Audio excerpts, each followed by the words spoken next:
Uh-oh. That seal was broken. Yeah, but it's from the car. All right. It's from the car. Or it could be, I don't know, is that the bottle that I was given by the man who looked dangerous at the airport? He says, look, can you please travel with can you take my water to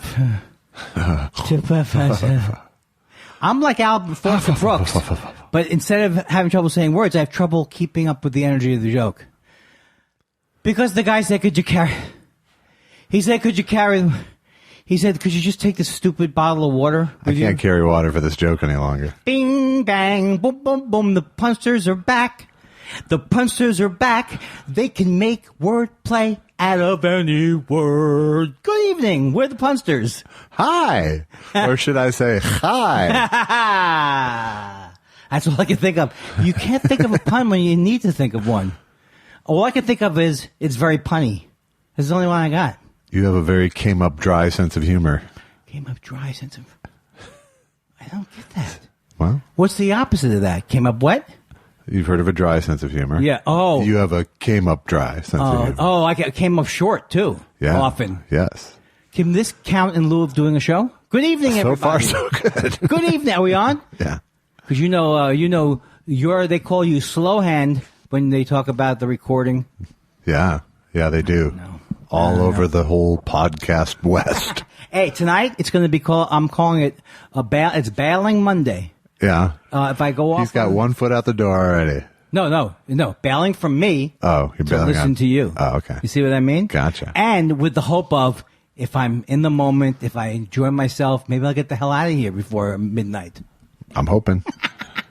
We got to travel tomorrow. Tomorrow's a travel day. I can't even believe this is happening to us. We're going back to complete the movie that I can't even believe it. It's just, I don't even want to talk about, I don't care about talking about the stuff because it's not that big of a deal, but I didn't think, I didn't think it was going to happen this quick. Okay. I was pretty much geared for it to happen that way. Yeah, but you've been sitting like Dick Van Dyke in that episode where he has the baby and he has to bring his wife to the hospital and he practices with the hat on the edge. Yes. Yes, that's me. You're ready to go. You know me. I'm like a coiled spring at all times. No, I was just talking to CJ throughout the whole process. Right. So. Right. But you've told twice in this long march towards obscurity for me and new stepping stones for you. Okay. I'm glad you got it mapped out. I forgot what I was going to say. God damn it. CJ? Was it related to CJ? Along the way, along this path. I've been talking, you've been panicking, I've been talking, Yes, twice you've said, oh, great. And now I'm sure the Florida office is closed on the East Coast. Yeah. Well, that's it. When you're waiting for something to happen. When you're waiting for there was some mix-ups with SAG, and he's dealing, because I guess of the region we're shooting in, he's dealing with the Florida SAG office, which it's unbelievable that he hasn't shown itself to be filmmaker friendly. So, but I guess that's not SAG's job. SAG's job is to be actor friendly and filmmaker hostile, apparently. But let's just say the CJ organization is not Johnny on the spot. Cart before the horse productions. Look, the most important thing that I need to know is that you're going to be in Louisiana these 5 days. What do you got going on? Don't worry about it. I'll get that settled out. Goddamn union. Kick him in the ass. We were going to leave the union over this. We were? Yes. No one would notice. Right. But we're going tomorrow. Are you in the same flight as me? I think so. Don't want to say it, right? I have well, yeah, because before he booked it, he was like, well, Andy says he has to leave afternoon, so we'll book that one. Is that really what he said? Yeah. Why do I have He said Andy has to leave afternoon, which I would have done anyway, he actually said. Why do I have to? Is he Jewish? He doesn't need to put on, hey, Josh, you never asked me how I am anymore. You never asked me. Fine. Don't say hi. What are we doing? Don't ask. Every once in a while, I'm going to bring out one of the classics. Why is it hot in here? I don't know, because you're an old Jew. Is that what happens? Yeah. I both enjoyed and then had problems with the Kaminsky method. Yeah. And it's some very funny things in it. But then there's also like these guys There is some dog play going on. They're full of piss and vinegar. Yes. So the Kaminsky Method, I love the first episode. Do you know what I'm talking about? Yeah. Michael Douglas and Alan Arkin. Oh, they're so fun. Alan Arkin, I know it's going to be cliche as this, but he really is the funniest person, I think. I don't know, he just cracks me up all the time. Yeah. And the show is good, but then there's they got like a 4, they do prostate jokes over a run of like 5 or 6 shows. Yeah. It's like they go back to the well often. Yeah. And so it's a mix of stuff that doesn't make sense, and then there's a mix of stuff that's great. Well, that's good. You haven't seen it? I haven't seen it. Jesus Christ. We were supposed to watch that. No. You know what? I took a podcast class. Yeah. So the thing is, every third sentence I'm annoyed for no reason at all. Right. So it's ignore, right. scold. Right. Ignore, scold. Right. All right. Gotcha. What's that? Well, this is exciting. It's the new year. Have we said happy? Speaking of things we didn't watch, we did not watch The Swimmer this week because Andy sounded. We found out we got the green light to go today, and I could hear the panic rising in Andy's voice on the phone. Here's the thing. I knew I was not going to leave until SAG said you can go. Right. But I didn't think that would happen so fast on the Monday. Oh, because we talked about it the other day, and I said that's probably what's going to happen. Yeah, but didn't we both at one point hold hands and say we've given up believing in the movies? Yes, well, but we say that about every topic that comes into our lives. Hey, I read the script again. It's fresh in my head now. Excellent. It's kind of got like a, don't tip it. It's got a little stingy thing going on there. You know what I mean? And not Gordon Sumner. Oh. Fellas, will you call me Sting? That's from Dan Carvey's bit. I see. Yes.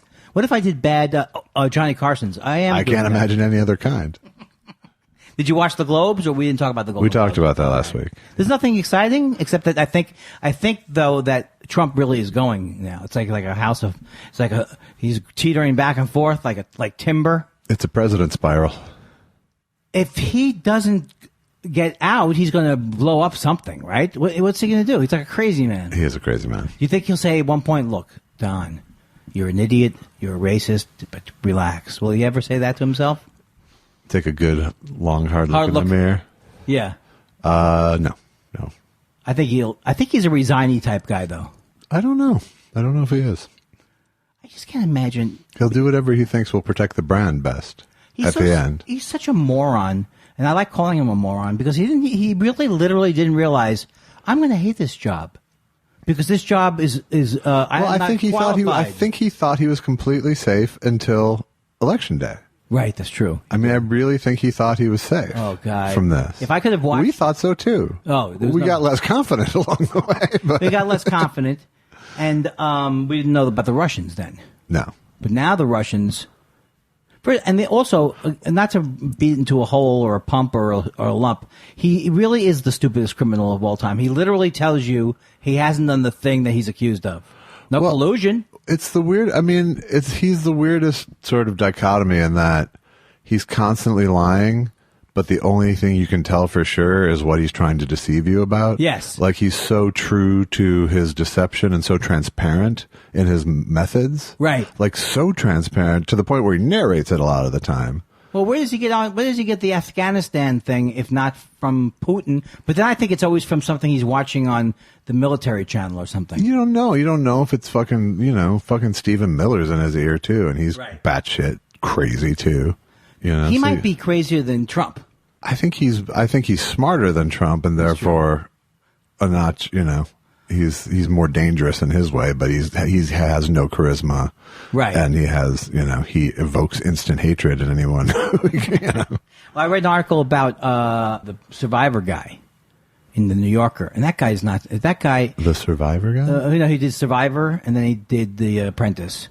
What is his name? Mark Burnett. Mark Burnett. Yeah, These people, it's like at some point, I'm not saying that Lorne Michaels should be a war criminal, but I am saying that they helped, Lorne helped, and these guys. If you read this article, you see how his career was basically on the skids, Trump. Right. Like it's been 12 or 13 times. I mean, it was never on for me anyway. But all he had left was fame at that point. Yeah. They were even saying that when they were filming the show, you could see like even at these properties that don't look that good to me anyway, but he thinks they look good. There's things ripping and there's things not being. Yeah. It's like he paid he never pays. The guy Randall won the first year. He never paid. Never was his money ever. Right. It was always NBC's money. Right. So, and then Lorne Michaels. I mean, they're responsible for the deaths of. I know. I don't think his Saturday Night Live appearance had any impact. I just think it was a sign of collusion. You know, it was a sign of just like of sort of cravenness. Because that's the thing that's hard to swallow. But I don't think that, you know, his Saturday Night Live appearance made, you know. I wouldn't book Hitler. That's my thing. I wouldn't book Hitler. I understand. I wouldn't book Stalin. Yeah. But I forgot what I was going to say. But the thing is that, in this way, on The Apprentice, if he's right, if the article's right, the NBC executives at one point did love Trump because it was working at one point. Yeah. He was getting good ratings. Right. And so they encouraged him more. That's the people. It's like, I wanted to do a joke about how, you know, I used to joke about network television executives if they were in charge of car companies, the cars would explode on the showroom floor. Well, like, what if the world blows up because some greedy NBC executive had to... Okay, but...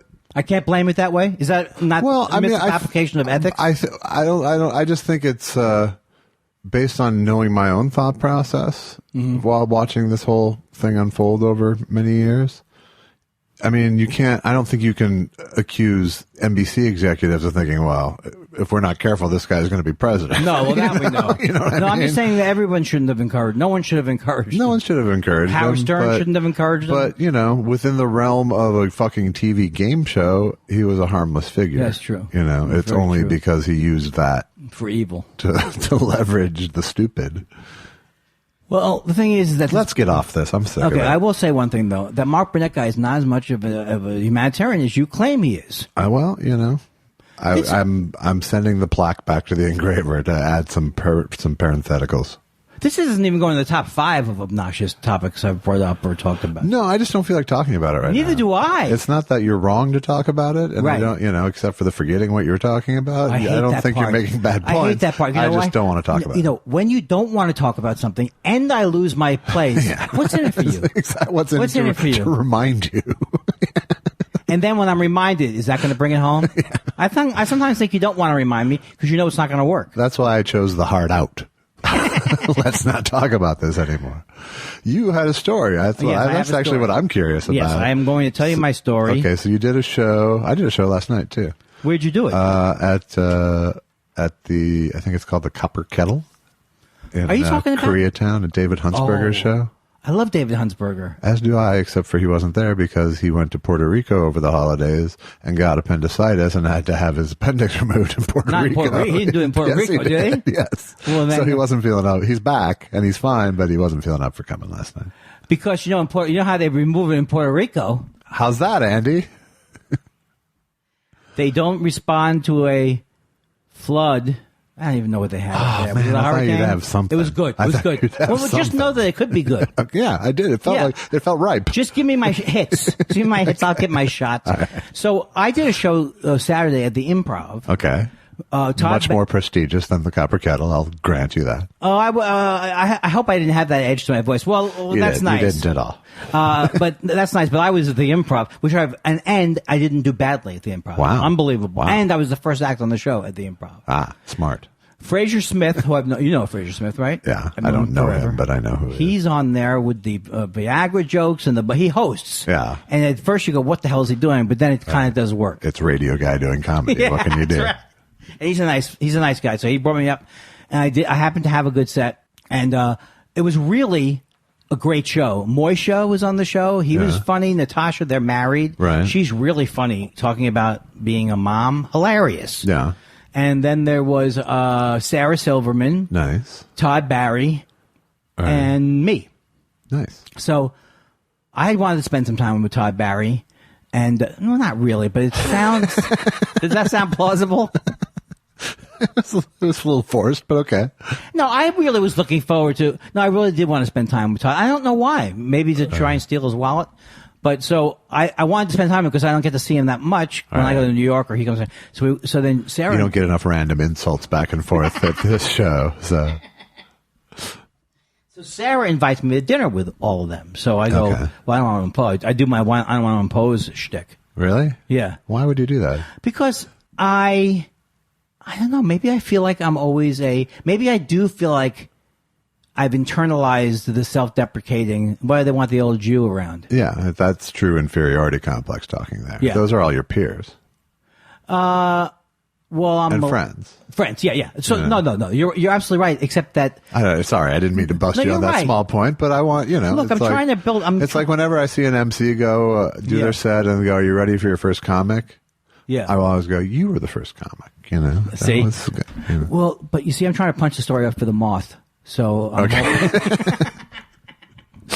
I was sitting on that for about 10 seconds. It was good. It was nice. So we go there, and it's a nice restaurant. We're all eating and all that kind of thing. Can I ask what restaurant? It was called Craig's. Oh yeah, that's Melrose. Very celebrity. That's what. Yes. Yeah, Sarah goes. There could be like celebrity signs. You could see Larry King. She said. Yeah. But I think most people knew who she was there. I think they're very celebrity friendly because they have a vegan part of their menu as well as steaks and shit. You know? How do you know these things? Because I know famous people. I just don't hang with them. I know, but this is. I love it when you bring in the color commentary. So we're all talking, and they start talking about Louis C.K. So they're talking about Louis C.K. from the point of view of like he suffered enough. Not even they're saying they're saying like Sarah, and I'm not worried about repeating this conversation because there's nothing that I'm repeating that is like giving up a thing. Right. You know, this is all their stances. Sarah was saying that she just wishes he would, address it. Right. And that by not addressing it, it can't go away. So they were saying that. And then Todd Barry was saying that he hasn't heard from him in a long time. He's tried to get in touch with him because they were friends. Yeah. But then I heard that I found out that even when that's one of the things with Louis, even when he was doing well, in fact, more when he was doing well, you could never get in touch with him. That was like one of the common complaints from their friends. Right. So, you know a little something about that. I like it when that play. I like when it has a DJ sound. You know where they're coming from there.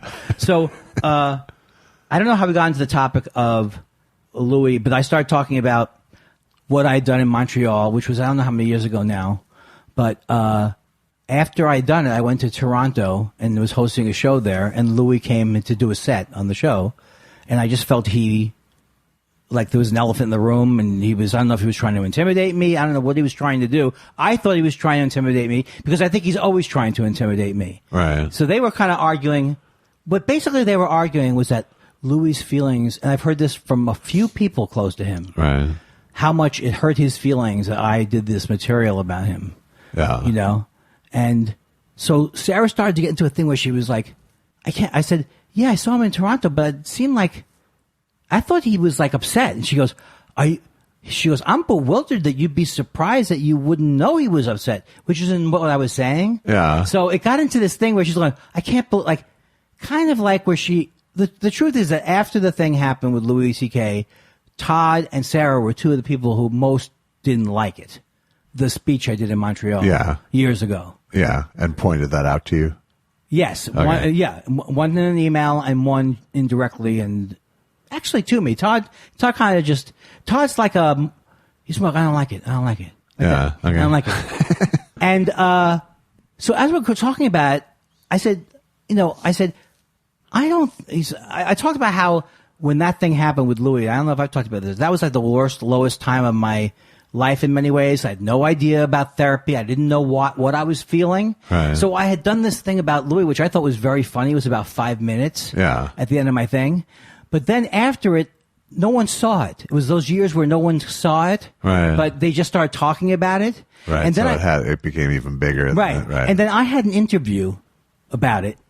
And now I realize Sarah said this the other night, and I didn't email her because I was very proud of myself. But Sarah said this, she goes, you're not surprised you did an hour and a half on how horrible he was up in Montreal? And I realize now, many people think that hour and a half interview about the speech was what I did about him.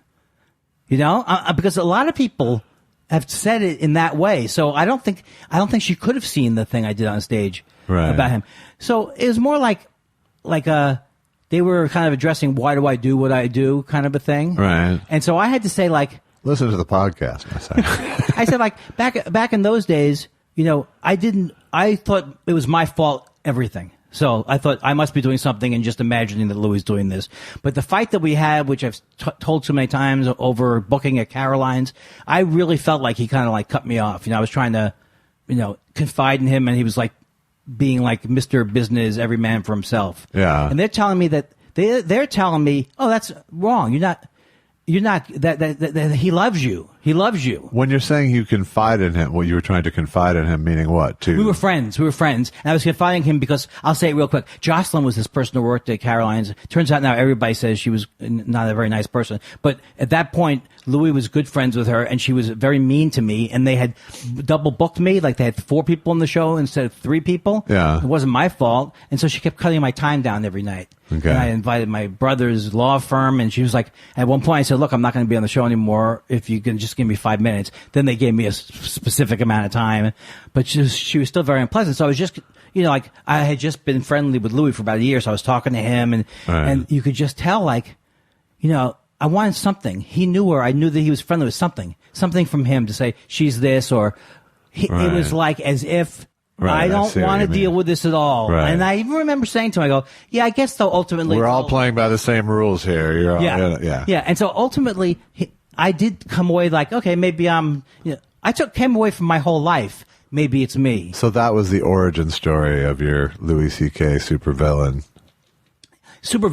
But also I had seen him on other occasions where it's it was a whole long line of things, but that was the main falling out where I really felt weird about it. Right.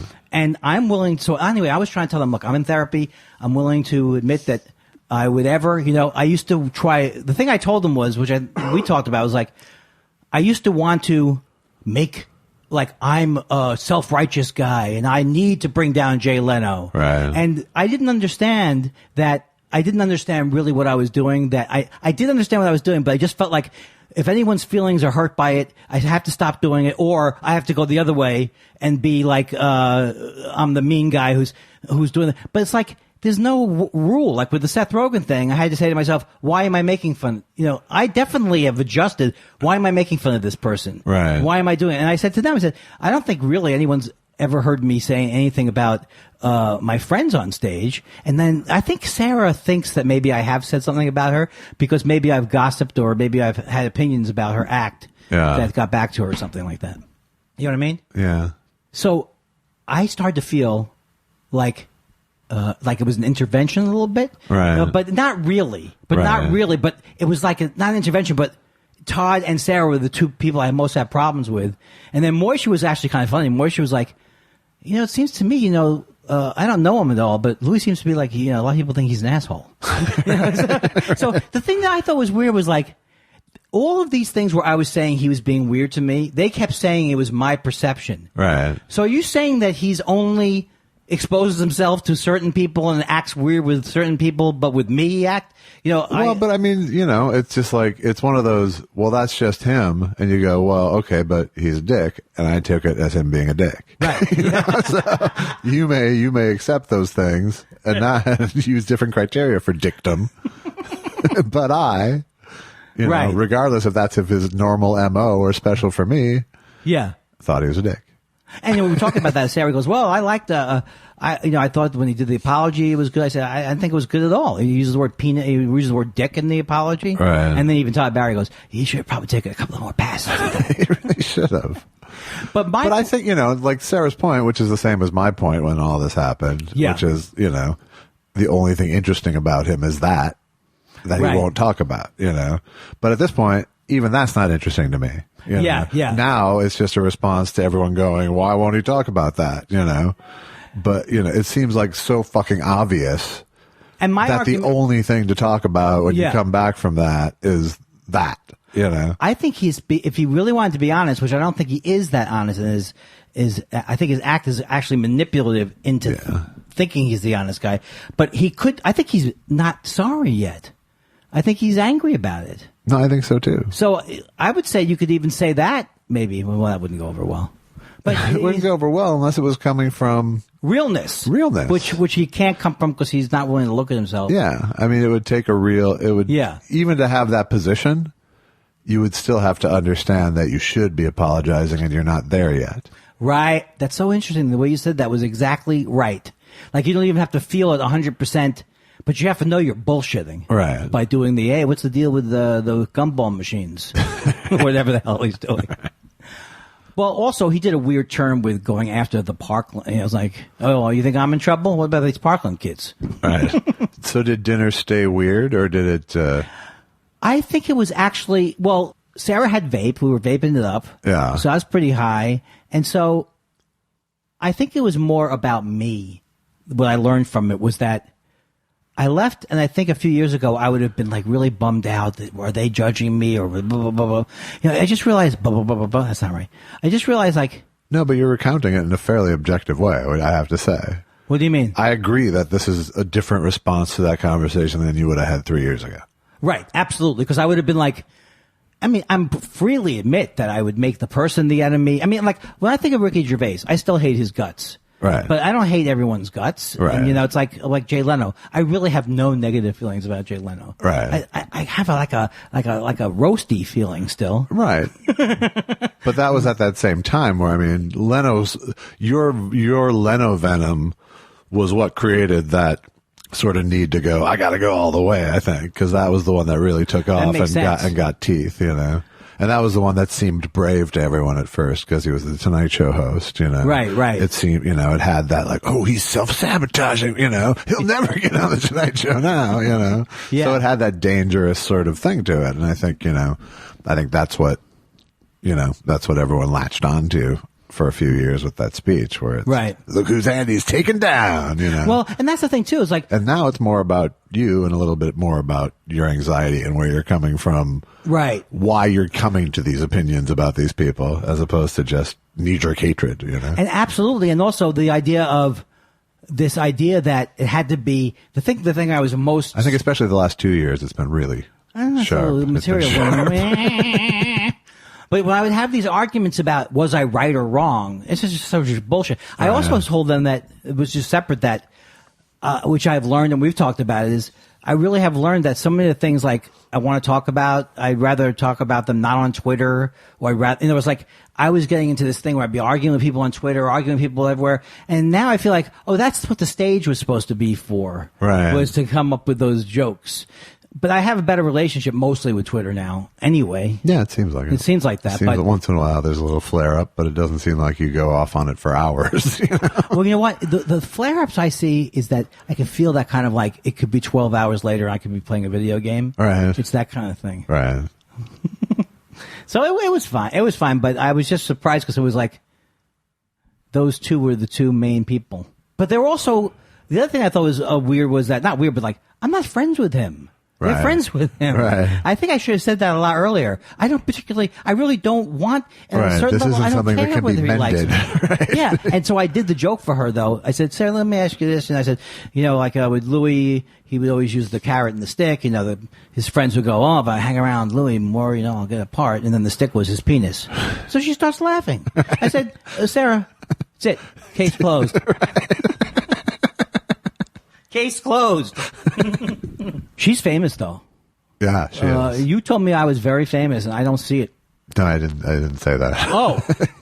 But the other thing that was fun about the night was to I think I recommended a brand of cookies for you. And the other thing that was fun to see was, like, how funny people are. Like, Natasha, I saw her when she first started. Yeah. And she's so much more, I mean, I really thought that, you know Moshe? No, I don't know. But you know of him, sure, right? Yeah. I thought they should do a Green Acres remake. Yeah. Because she has a Zsa Zsa thing. She does have a Zsa Zsa thing that she's cultivated.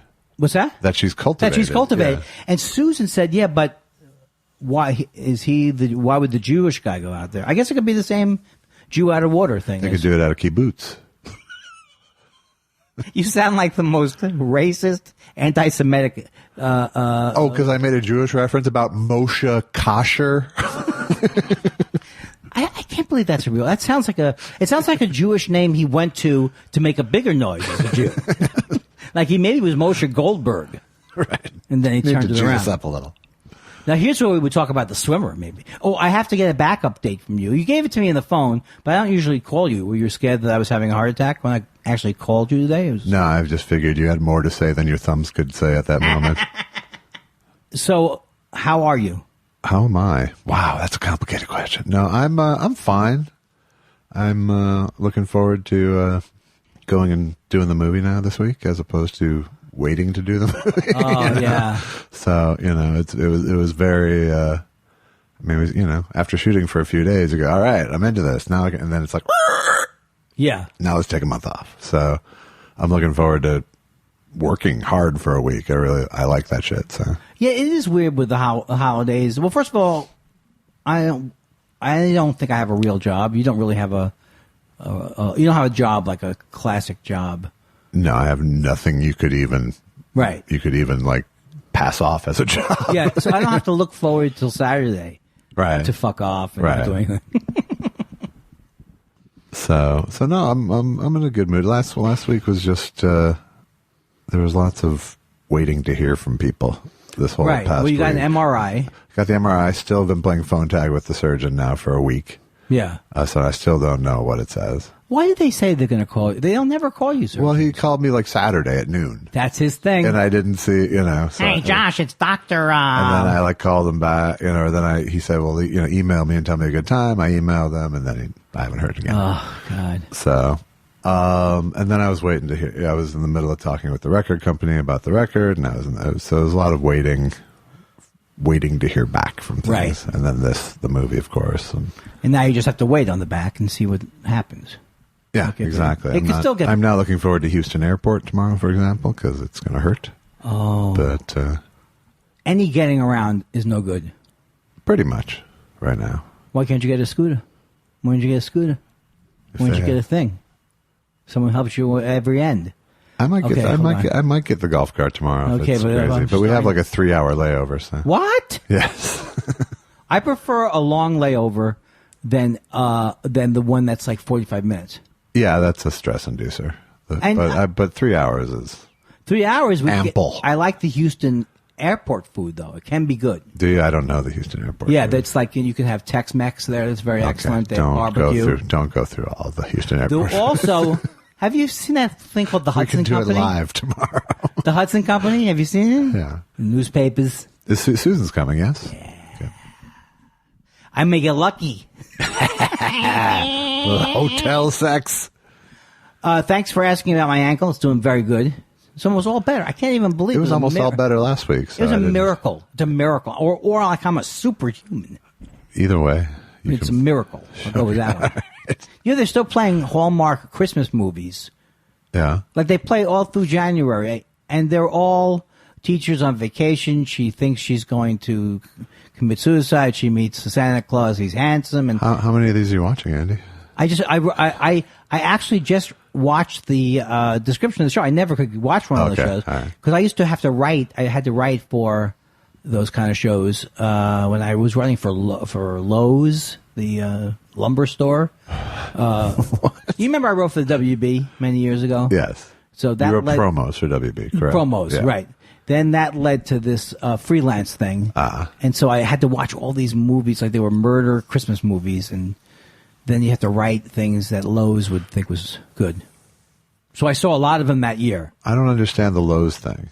Lowe's, it was like I'm writing for the sponsor of the, hey, watch the Christmas series on Hallmark or whatever the hell they're doing. Okay. Don't you know how the business works? Brought to you by Lowe's, where murder never happens. Lowe's. It's not for when you're feeling highs. Come on. And you didn't keep the job. You're telling me. But if you do have if you don't know whether you have bipolar 1, please look and see if this actor recreating these various faces, actor looking around. I can't believe they got away with that one where it looks like that's what they're doing. This person does not have Tourette's. He's an actor recreating it. Yeah. Unbelievable. Oi, with the commercials. But Ted Leo, the musician, told me about this other one that's really, really horrible. Ozempic. Yeah, I know it. Now, what's the original song? You know. It's magic, you know. Never believe it's not so. Oh, who's that by? I don't know. I'll look it up. Well. Now, he was saying that ruined that song for him, but that was never a good song. It's never a good song. Ow. Never believe it's not so. Nah. Later, he did Baker Street. Then the one that I know that you told me no more material about pharmaceutical commercials, but the guy who does Jardiance, and he's telling people. Yeah. Okay, you can tell me. I believe it's Pilot. Is the name of the band. Oh, it rings a bell. But the Jardiance guy, it's for people who are going to have a stroke, but they have to worry about diabetes too. Yeah. And he says to them, now, first of all, they're all gathered listening to this idiot. Like he's a promotional speaker. All right. So they go, which do you think is the most that you should worry about from whatever the hell he's saying? So a woman goes up there and she writes something. He goes, you feel good about that?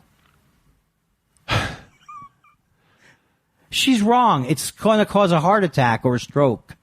And that's what they should be worried about. And then they're all excited at the function. Yeah. I haven't seen that. This is part of my TV commercials. It's not TV that drives me nuts. It's the commercials. Remember your Species Spicy Meatball? That's a Species Spicy Meatball. Did anything else? Was that shorter week that we sat around worried about whether we're going to the movie and nothing else happened? It wasn't just that. It was just like it was a lot of. Oh yeah, a lot of that. You would never say hurry up and wait though. No, real. Not really. No. You know how it is. Hurry up if you don't like the weather. Mm-hmm. I don't. When you give me that look that says I'm leaving you out in the cold, a lot of times I think maybe I'm playing three-dimensional. I've been recording Columbos, and they're unbelievable. Oh my God! There's one with Jack Cassidy. Yeah. There's 4 or 5 of them with Jack Cassidy. Keeps coming back. I like TV. This is like Trump's tweets from the last 2 weeks. Do yourself a favor. It's like Larry King, right? Yeah, do yourself a favor. Have a pineapple juice. Hello. Milwaukee, Wisconsin, hello. Anything else that you'd like to report from your life? From the desk of Josh Elvis Weinstein. Not so much. Did the set last night. It was fun. It was one of those. Very small but useful crowds, nonetheless. Because they were into it. Yeah. Yeah. But it was like 10 people or something. But not to denigrate the show. It was weird, Yeah. But it's like it's a once a month show, so they were regular and they were into it. And yeah. Any so show like that. I got to work on new stuff that I wanted to do. So.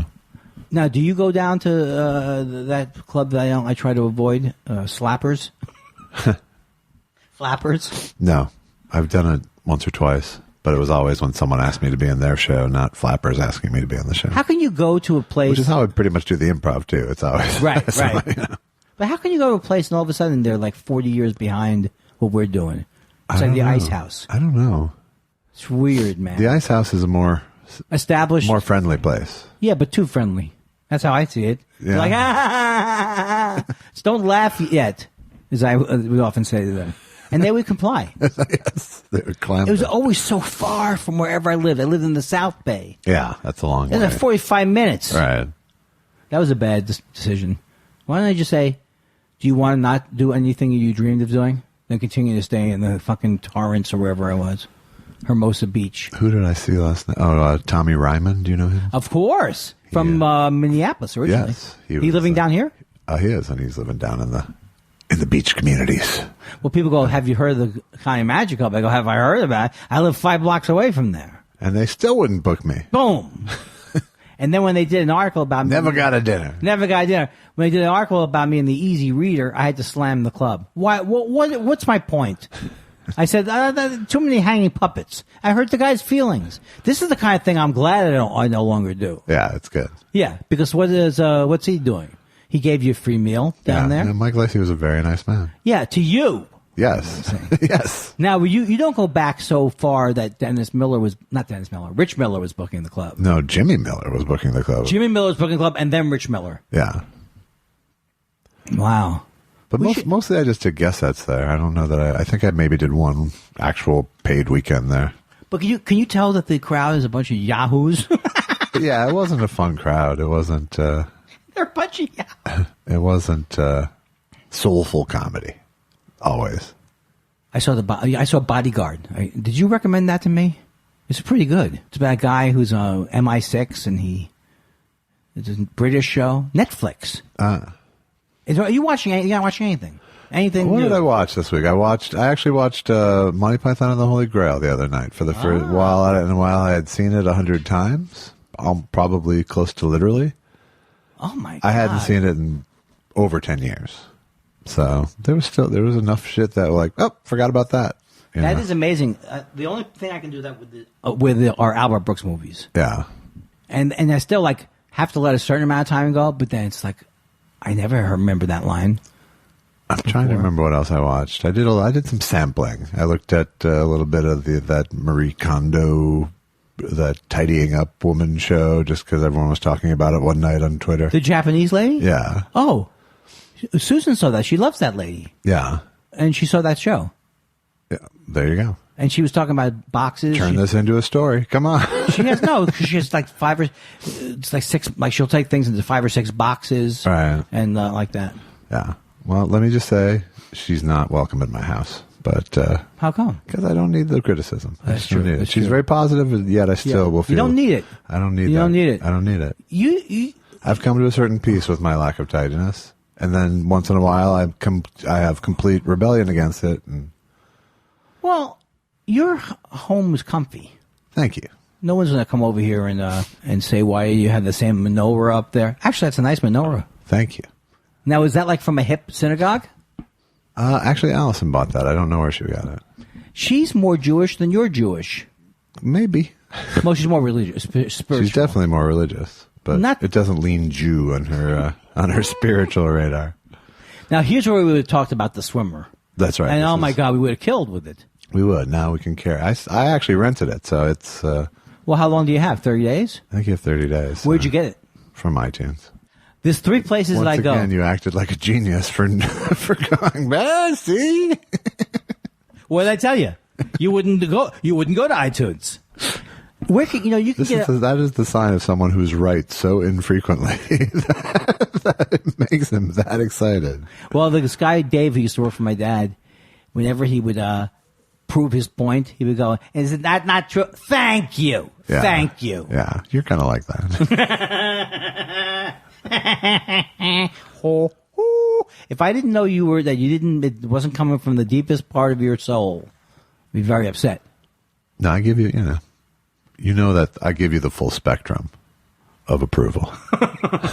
Non-approval. From non-approval. Starting with non. From non-approval to I don't want that. I didn't ask for full very, very approving. What are we going to do about football? Who are we rooting for now? I think I'm rooting for Kansas City now. Me too. Yeah, I like that kid. I like that team. I've always rooted for them. And his father was a pitcher for the Twins at one point, so the Minnesota Twins. So I don't know what's going on. What was Mahomes. his name? Oh, I remember Rick Mahomes. Pat Mahomes was the. God damn it! If I had been able to come in there with Rick Mahorn is probably that's what I was thinking of from the Detroit Pistons. Yes. How are we doing in basketball? Are we going to make it? We being the Lakers? The Lakers are right now tied at 8th place because LeBron's been injured for 3 weeks and they aren't performing so great in his absence. How and the Knicks they're knocking it out of the park. The Knicks are miserable still. Why can't they?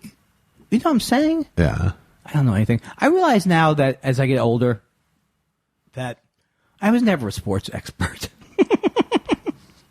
Basketball is the only one I'm conversant in, which I can actually talk basketball with somebody, but I can't go deep with any other sport.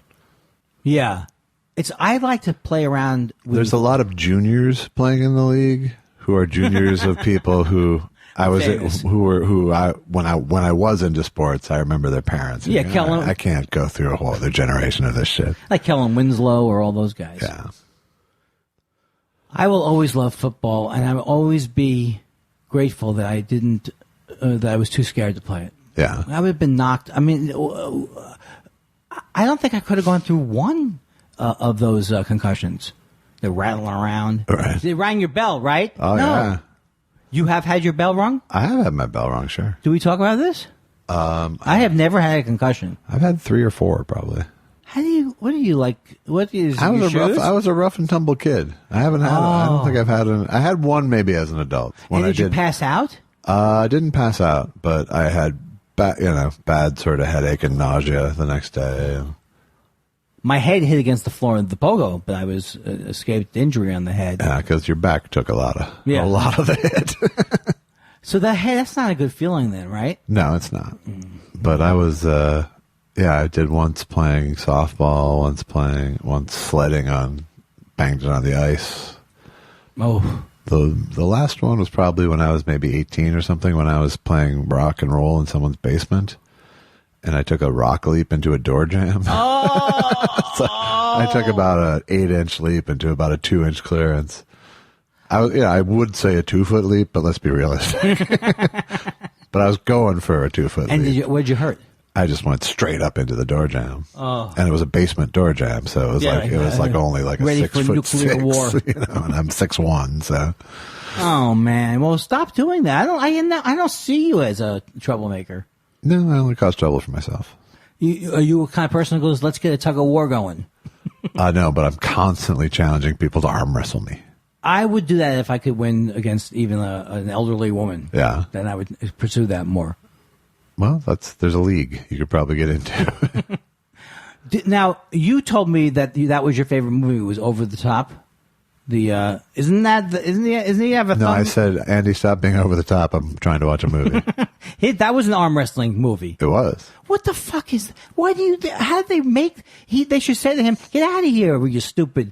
Make a 5 version of the Vietnam guy who got crazy." Well, he had that little period where he really wanted to show off his all the work he did for Rocky III.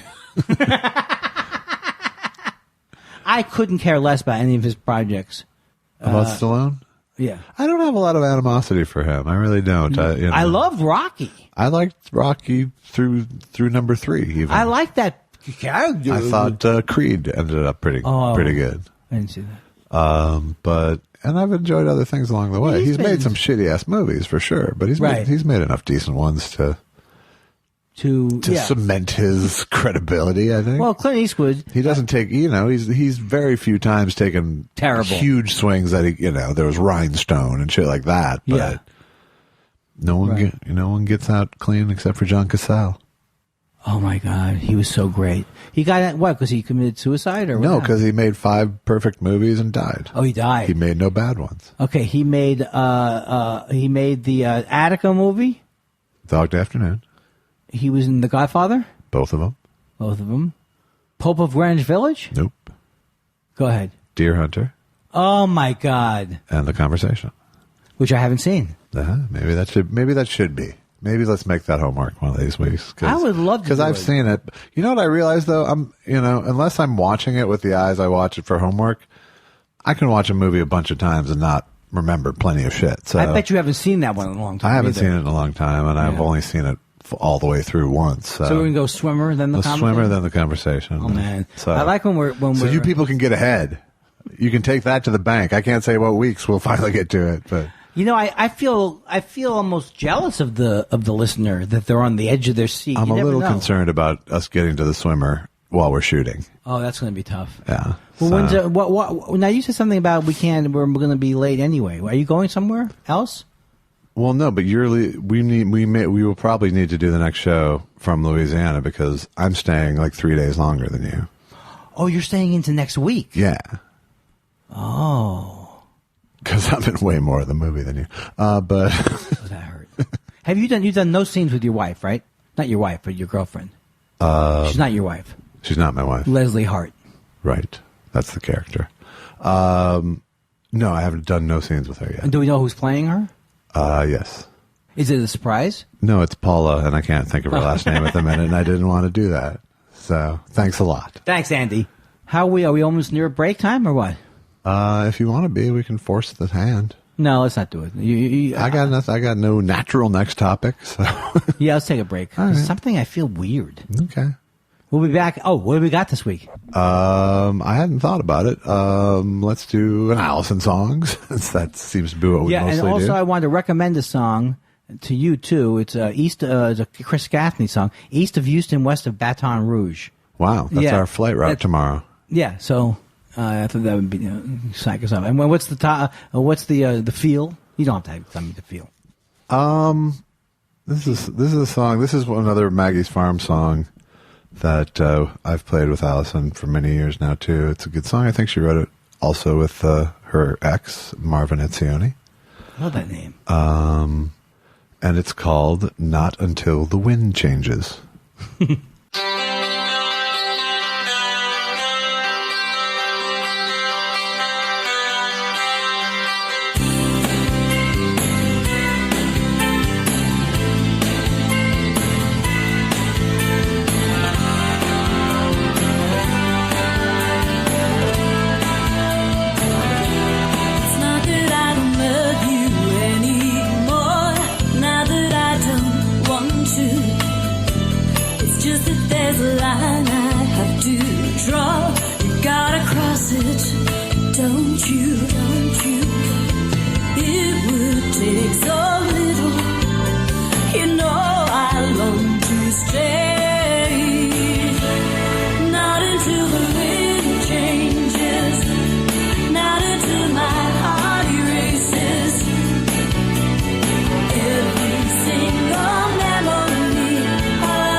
That was Not Until the Wind Changes from Maggie's Farm. I got to tell you, all Thursday and Friday, we got a Santa Ana edition coming in.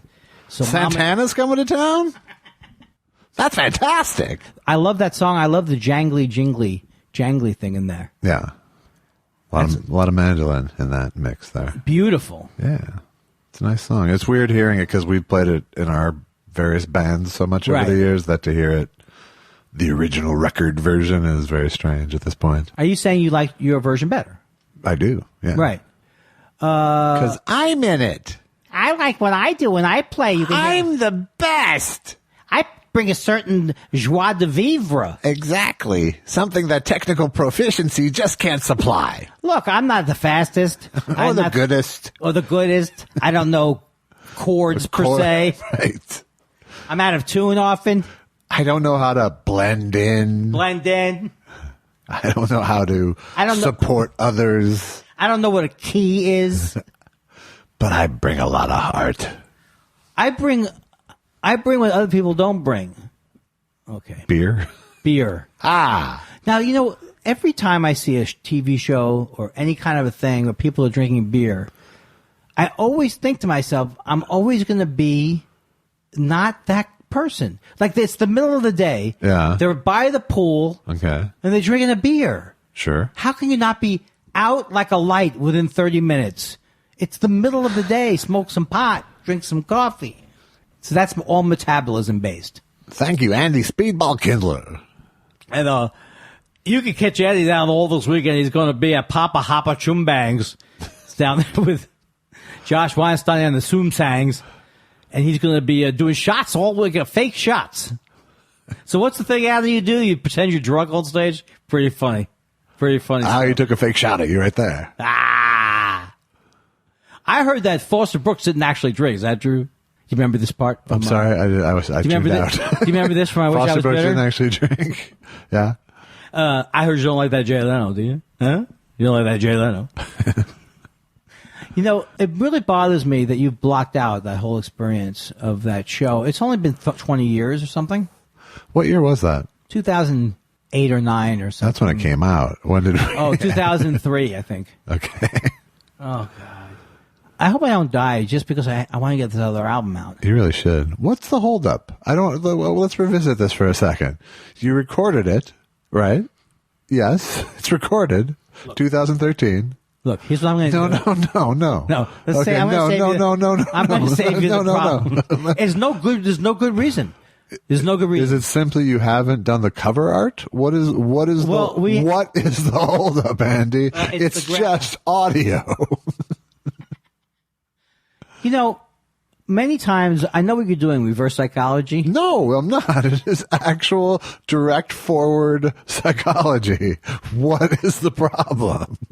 I want to wait for the right time, like when there's not a lot of other comedy out there. And I'm using that as an excuse not to do a Netflix thing. You know, it's like I got to get the album out first. I'm not doing anything. Why do you need an excuse not to do a Netflix thing? No. I think you need a general thing about how, you could do this. I haven't talked to them about it, but, like you're choosing not to do anything. Like the Netflix specials. Everyone's doing those. Right, exactly. I'm taking another path. Hoarding my material for years until it becomes completely irrelevant and stale. Well, like it was vital. Like it was vital when it first came out. That's why Rickles never made an album, because he always. Yeah. Anyway, if I want to hit myself in the eye with a hot I want poker, to know what it's going to come out. What are you stuck on? That's just, what I just right now. It's the graphics. It's all it is. All right, that's typical you and Susan right there. You know what? You sound sometimes like you would have been a great lawyer, because I feel like I can't. I got the genes. I can't fight you. Isn't it true, Andy? Isn't it true? Right. Yeah. Oh, okay, the graphics. Yes or no question. This is a yes or no answer, sir. Well. Okay, so it's the graphics. Do you have a title? Hence the humor. Oh, right. Hence the humor. So there you go. I have everything ready to go. I think if I gave it to, and the person did 10 minutes of work on the graphics, we'd be ready to go. I have no excuse. Do you think you might make some money off it? It will come out. It will. Yes. It has to come out. There's a reason. I can sell it at clubs. I'm not above that. No, okay. I like to sell. You don't sell at clubs? I don't do enough clubs to merch. Even when you're at Acme? I know. I never have. I never like doing it. I don't like it. If I might with this album. I'm doing the album with a company called 800 Pound Gorilla, and they don't when they don't make physical. They make physicals. They don't make they supply physical to you if you want it, but it's not part of their business. I don't mind if the manufacturing is part of their business, just because they know that the comics they're working with will want it for merch. Who else do they? Well, I got Chad Daniels was who put me together with them. Why do I react so weirdly? Not like a normal person. But he loves them, and everyone I've talked to says they're great. So I'm so excited to work. I think it's going to be a good thing. First of all, you're going to get it out in a timely manner, right? That's the main thing. Yes. Don't sit on it. No, I already have my fucking 800-pound albatross project, so I can't, But what was your 800-pound? It's the DeBar doc. Yeah, but that's not. But at least, but I haven't. You have excuses. I have no excuses. Right. That's the thing. That's why I'm sitting here going, it's only audio. It's a and stupid, it's yours and you own the rights. I've already edited. I put a lot of time into editing. It's a great edit. Okay, so what? Yeah. All right, so it opens up with, no, I was going to do like my Y2K. I always loved the idea of the old material. I'm letting go of my bicentennial. I still remember the bicentennial. I was a grown man when the bicentennial came out. And you probably have no memory of it. I do have a memory of it, but I was 5. Yeah. And it wasn't as a lot of people think, boy, I wish I had been alive. It wasn't a big deal. They made nice quarters that year. They did. Yes. I do like fireworks too. Okay, I'm losing it. Something's happening to me. Maybe we should go to questions soon. I'm going there right now. I've been there. I've been. If you hear me say anything along the lines of, I wonder how I would have done as a Viking, that kind of a thing. I like the Saints. You know what? I wonder how that reminds me of a question that someone mailed to us for this show. Finally a segue. I wonder what would happen if I was a Viking is what sparked it. So here's the question. It's longer than a tweet, but cool. We'll go for it anyway. I like it when... It's from James Chimenera. Mm-hmm. Hi, James. Or Ciminera. I'm going to say it's Chimenera. I think Chimenera would be more like Michael Cimino. It's nothing... That sounds like something I would say. Like Michael Cimino. Okay, stop it. That was a bad slang. I have nothing. I don't even have anything. I have nothing to hold on to. Like nothing. Like that. I hate that shirt. That hurts so much. Your shirt stinks. That sounds like me is like the biggest slam you could fucking throw at me. Andy, it says. This is for you, Andy. Okay. During a segment of the last podcast, you and Josh were talking about the voices we all have in our heads and commonly referred to as, quote, neuroses, and the ways each of you gets through and past them so that fear and second guessing does not become crippling. You started to say something, but then stopped as the back and forth between you and Josh continued on track. You said something like, I often wondered if I had gone to Vietnam. My ears perked up. I don't know if you meant that as a joke, but there have been many times that I have often wondered if my hothouse flower artist nature that made me get out of the draft and in fact made me avoid all struggles I could find a way to avoid was not the best thing for me. Granted, we both would have probably been booted out of boot camp or killed in Vietnam, but I wondered when you said that if you had any thoughts similar things in the course of your life, if you've ever thought similar things in the course of your life. That was a pretty good cold read that for a lot. Great, and that's a great, I mean, that guy writes well. And then he followed with, thanks, guys, the show gets better and better. Yeah, I mean, I do feel, I feel like there's always a part of me that feels like I wish, it was more I felt this way before when I thought I was a coward. Right. It was important to, not that I was going to fight, right, but I would be able to fight. Right. So there's always... Thus the, what did you do? Taekwondo. Taekwondo. Okay. But I always did kind of feel like my father said, if it happened in before World War II, you would have wanted to go. Everyone kind of wanted to go. Right. But I do feel like I did miss out on that. But the thing I had in my life that was, it's going to sound ridiculous. I went to sleepaway summer camp from the time I was 7.5 years old. And I kind of hated it and I kind of liked it. And I met all kinds of different people. So I had a thing in my life where and it was not to any thanks to my parents. They just wanted to get rid of us for the summer. Sure. And who could blame them?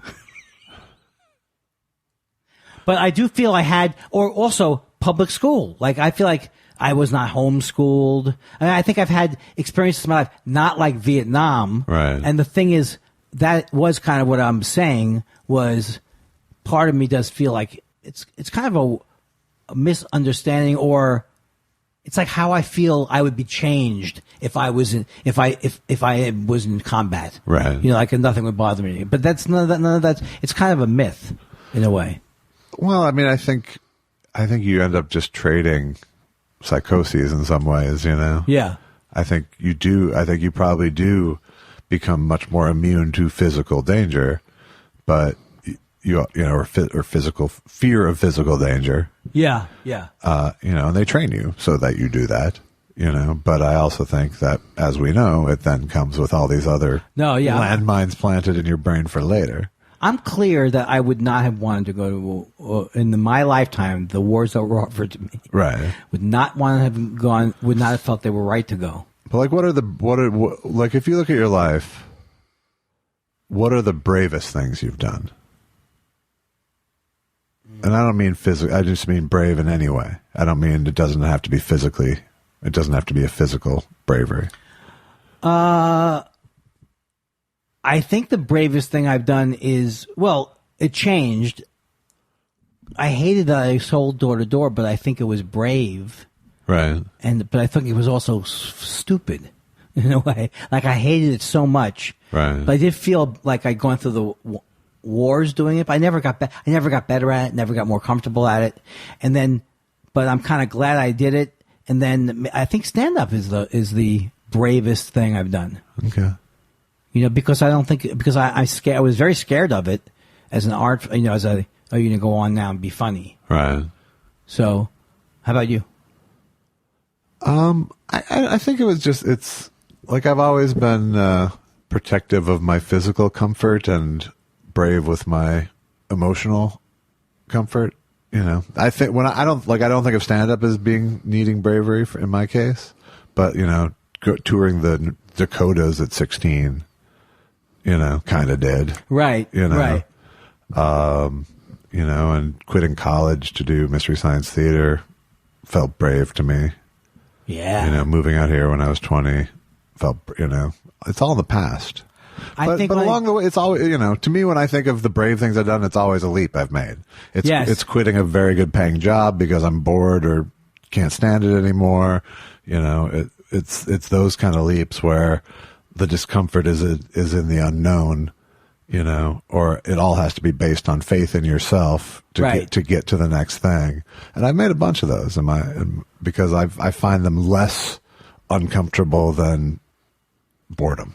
You know? Right. I find boredom and you know and being frustrated so much more painful than fear and anxiety of the unknown. You know. Right. But so now that you said that, but you moved to LA when you were 20. That's the thing. That was more. But you were running away from something. I was running away, but I was running to something. You were running away from something. In a way, it doesn't matter. In a way, it doesn't matter how you feel because your image of what a brave person would do is probably your own projection in a way. I mean, I'm not saying like that guy who ripped the gun. I mean, there are people who do true heroic. That I don't know when I think of physical, when I think of my fear about my bravery is that like if I saw a woman being assaulted, my fear is that I wouldn't jump in. I have that fear too. You know what I mean? Yeah. I mean, I think I would. I mean, or anyone being assaulted. Right. Right. But, I mean, I know. But I've seen people in fights on the street. I didn't get involved, you know? Well, there's always a decision that you're making. But, you know, that was a fight as opposed to a crime taking place, you know? Yeah. But that's, you know, I don't worry about, you know, my safety in general that much. But that's where it's like, okay, because that's where you go, okay, what's at my fucking core? Right. Is my core instinct to intervene when someone's in trouble, or is my core instinct to go, let's see what happens? You know? Well, also, you know, the things that we've been reinforced as a society, there's even questions about whether they were true. I'm specifically referring to the song about the outside my window, there's a woman being stabbed, the Kitty Genovese case. Right. When the truth was, it was really manipulated that way as a story. Right. It became urban legend. It became urban legend. Anything. And the actual truth was the daughter of the woman who was killed. She tried to find out what the truth was. Yeah. And she, there was way more, I can't even remember, there was way more to the story than people know even. But it wasn't like, help, help, help, help, you know, I'm being stabbed right now. I think you could stop it if someone just intervened. Yeah, even made a call. Even someone 200 yards away who would be no skin of your nose. Or some rubbing alcohol. But, you know, I just want to say one thing. My therapist said she was surprised at how well I've done at this field with OCD because she would have thought it would have been more debilitating. At this field? Yeah, comedy. No, I agree. I mean, because I think just baseline comics have a certain thin-skinnedness and like, what do you fucking mean by that kind of thing about them that's pervasive. Right. You know, and that high school thing, you know. He thinks this. What did she say? He said that. So I think, I can see where she's coming from in terms of that. And plus, there's also just all that always uncertainty. Right. Constant uncertainty. Yeah. And also is the fact that I did things for a long time without any help at all. So I didn't realize, maybe because I didn't realize it was anxiety. Right. It was easier. But it's better now that I realize it's anxiety. But I used to just Well, it's nice it's nice to be able to separate it from your person. Yeah. Yes. You know what I mean? To give the anxiety its own space as opposed to it just being all tangled up in you, And I don't think I was able to do that 10 years ago. I couldn't. Sometimes I could see my role in things, but I was so invested in, was I right or was I wrong? Was I right or was I wrong? That I was so didn't really see what was going on. Right. At the time I thought I knew what was going on. Right. Because there's always that thing where I always had to give myself permission to, it's okay you are not a devil because of what you're doing. Right. But getting past that is also a lot better too. That's a good essential question to get past. Am I the devil? Let's stay here for a while. Because I think I told you when my therapist said to me once, the guy said to me, Sam Harris or something had talked about, he always talks about libel, or he's always threatening people. What is the one where you talk and when's the one where you slander, libel? Yeah.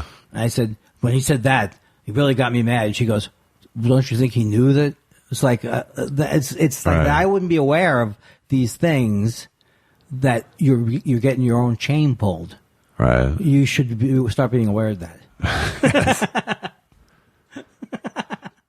You've never had an experience like idiots like me have had. I'm sure there's some crossover probably, but I just don't. It's clear that I don't process the world the same way you do. No. I think I have it way easier than you, honestly. How do you mean? I just mean that I have fewer things working against me in my head than you. Yes, and I'm proud to not want to have the things less things. Yeah, no, and I think you're doing a good job. Yeah, and that's why honest to God, I mean, it is the story, the way that you recounted the Sarah Silverman story is just couldn't be more bigger proof that you're better. Oh, that's so cool. Yeah, because I think I would have been... because you told it as a story. I might cry. I might have cried at previous times, right? Oh, God. And not be articulate at all. You would be gnashing your teeth for 2 weeks over something someone said. But you see, it's when I think back to myself, I always thought I was self-aware. It wasn't that I wasn't self-aware. Right. I guess wasn't as self-aware as I would. Well, you were. I mean, there was so many levels to it. You were always self-aware of what you were saying. Right. You were always aware of that. I mean, that was always part of your comedy. Right. But maybe why did I say that? I should shut up now. That kind of commentary. But that's different than being aware of what you're thinking and what you're saying to yourself. And how much fucking noise there is. Yeah, like when my therapist said, you don't think he said that to get you going, and then you feel like an idiot. Oh. You're like, yeah, and you feel like when you see other people get into that space, I always go, I'm never going to get into that space again. That is the hard thing about something like Twitter than almost any other. Well, I guess Facebook's like that too. Is the fact that people can see you in ways that you don't really want to be seen. Yeah. It's uncomfortable. I've had a couple of just uncomfortable experiences at the end of them. Right.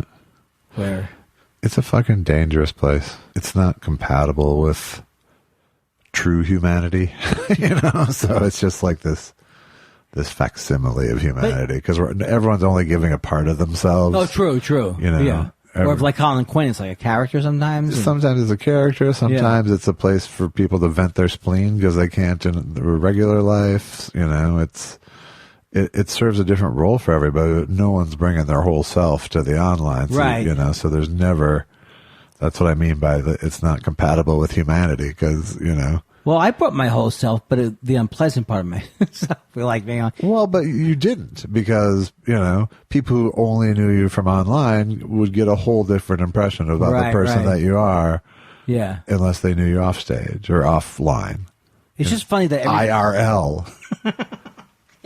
It's just funny that for probably a 1 year period, every one of my friends would say, "Are you okay?" Right. So angry. You're so angry. Right. Occasionally, here's another good thing.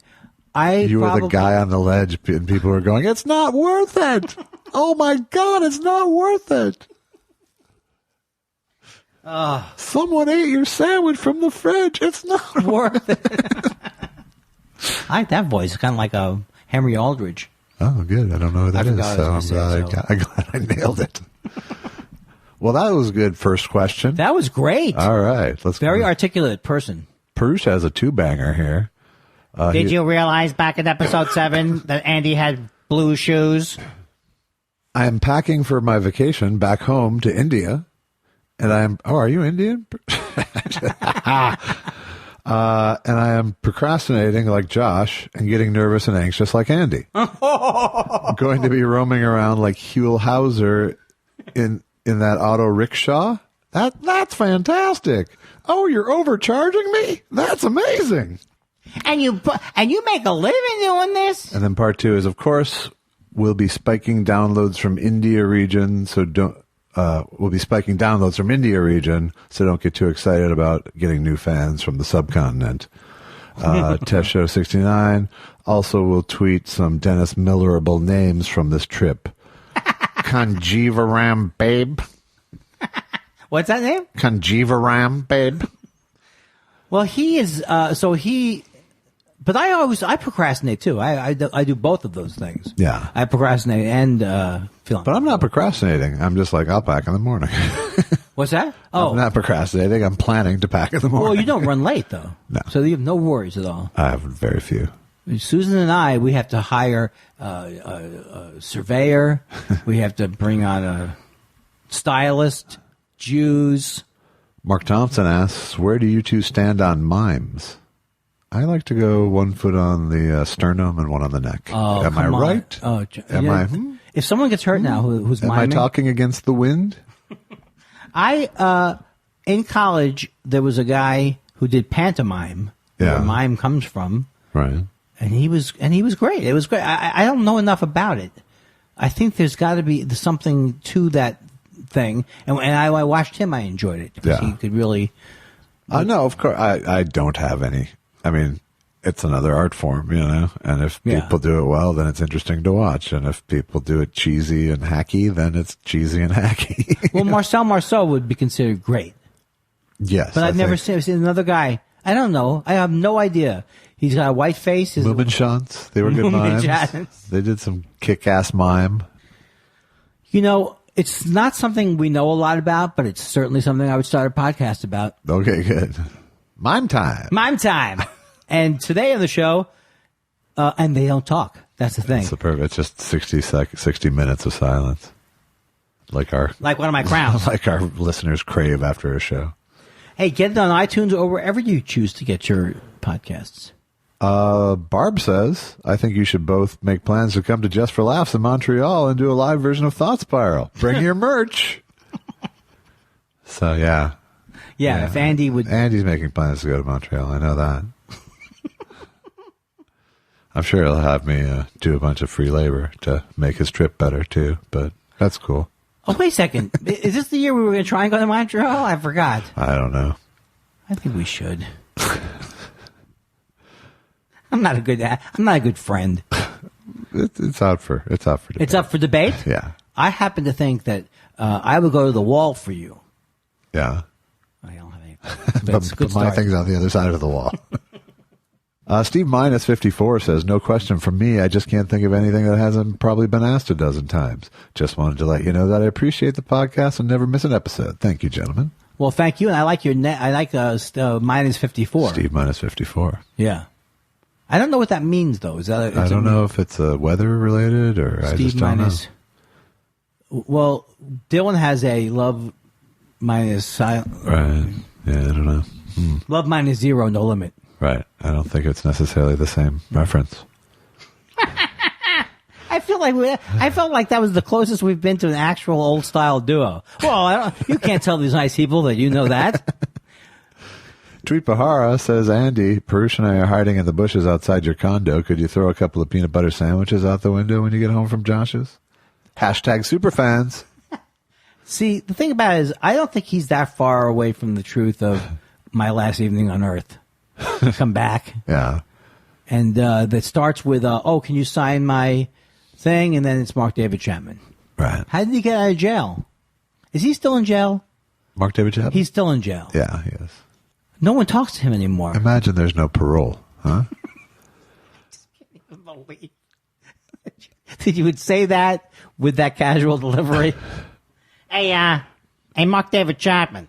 Imagine there was no catcher in the rye. Oh, God. I just get so depressed about John Lennon. I thought I was over it. So you criticized my take on it, my spin on it, and then you took it out for a little ride. I took it for a spin. Yeah.